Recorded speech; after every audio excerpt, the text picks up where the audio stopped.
बहादुरगढ़ की, जहां किसानों और प्रशासन के बीच सहमति बनी है। अब रेलवे ट्रैक और नेशनल हाईवे को किसान नहीं रोकेंगे। 20 जून को दरअसल मुख्यमंत्री के साथ उनकी एक मुलाकात तय हुई है। किसानों का एक डेलीगेशन मुलाकात करने के लिए मुख्यमंत्री के पास पहुंचेगा।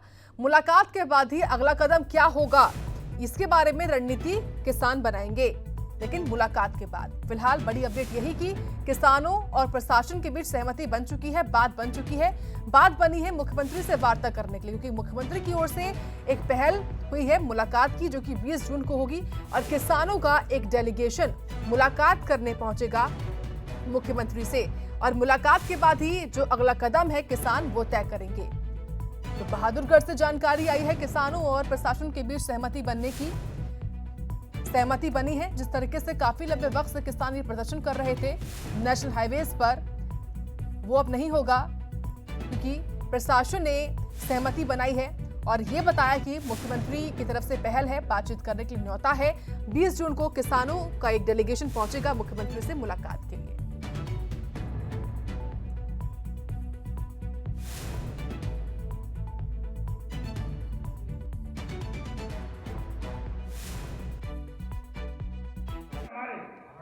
कराई जाए वो हमने पूरी कर दी, सरकार से उनकी वार्ता करा देंगे। कब होगी सर? मंगलवार को बात हुई है तय। सर क्या रेल कॉरिडोर का मुआवजा नहीं बनाया गया? मैं तो ऐसा नहीं समझता, मुआवजे की राशि से तो संतुष्ट है। अब तो कुछ शंकाएं हैं कैसे दिया जाए, उसके ऊपर कुछ बात है। मुआवजे की राशि के बारे में कोई शंका नहीं है। कानून व्यवस्था की स्थिति खराब नहीं होने चाहिए।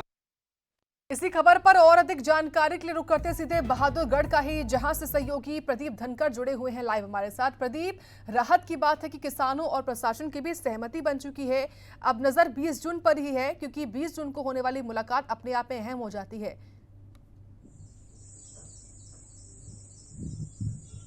जी साक्षी, बिल्कुल किसानों और प्रशासन के बीच सहमति बन गई है, क्योंकि किसानों ने आज ऐलान किया था कि असहयोग आंदोलन वे सरकार के खिलाफ शुरू कर रहे हैं। इसके दौरान जो रेल रोकने का काम करेंगे, नेशनल हाईवे को रोकेंगे। इतना ही नहीं, जो दिल्ली और गुड़गांव या फरीदाबाद जाने वाली जितनी भी नहरें हैं उनका पानी भी रोकने का काम किसानों द्वारा किया जाएगा। लेकिन इसी बीच मुख्यमंत्री मनोहर लाल खट्टर ने वार्ता का प्रस्ताव किसानों के पास भेजा है, जिस पर किसानों ने सहमति जताई है और साफ तौर पर कहा है कि किसानों के एक प्रतिनिधिमंडल और मुख्यमंत्री के बीच बातचीत अब 20 जून को होगी।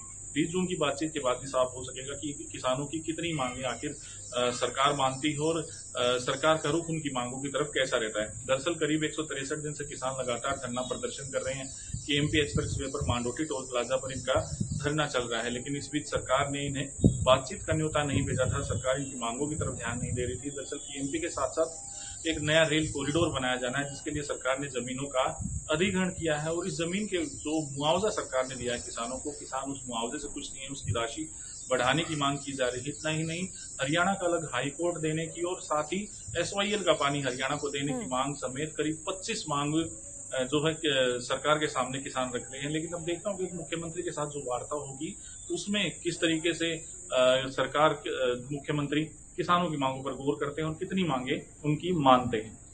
साथ ही प्रदीप, इस बारे में क्या जानकारी की जो डेलीगेशन मुलाकात करेगा उसमें कौन कौन और कितने किसान शामिल होंगे?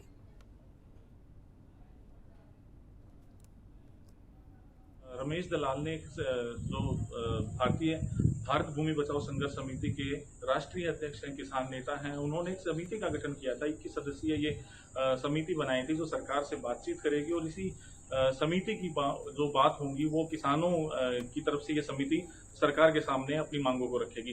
फिलहाल ये 21 सदस्यीय कमेटी है जो जाकर सरकार के साथ मुलाकात करेगी, मुख्यमंत्री से बातचीत करेगी और उसी के बाद पता चलेगा कि सरकार इनकी मांगों की तरफ कितना ध्यान देती है और इनकी मांगें पूरी होती भी हैं या नहीं। साथ ही जो किसान नेता रमेश दलाल हैं उन्होंने साफ तौर पर चेतावनी दी है कि अगर 20 तारीख की वार्ता के बाद समाधान नहीं निकलता है तो वो रेल भी रोकेंगे, सड़क भी रोकेंगे और राजधानी दिल्ली को जाने वाला पानी है या फिर एनसीआर दिल्ली के साथ जो सटाई इलाका है, गुड़गांव है, फरीदाबाद है, यहाँ से जो नहरें होकर गुजरती हैं उनके पानी को रोकने का काम किया जाएगा ताकि सरकार पर दबाव बढ़े और उनकी मांगे माने सरकार। ठीक है, शुक्रिया विस्तार से बताने के लिए प्रदीप इस खबर के बारे में हमको।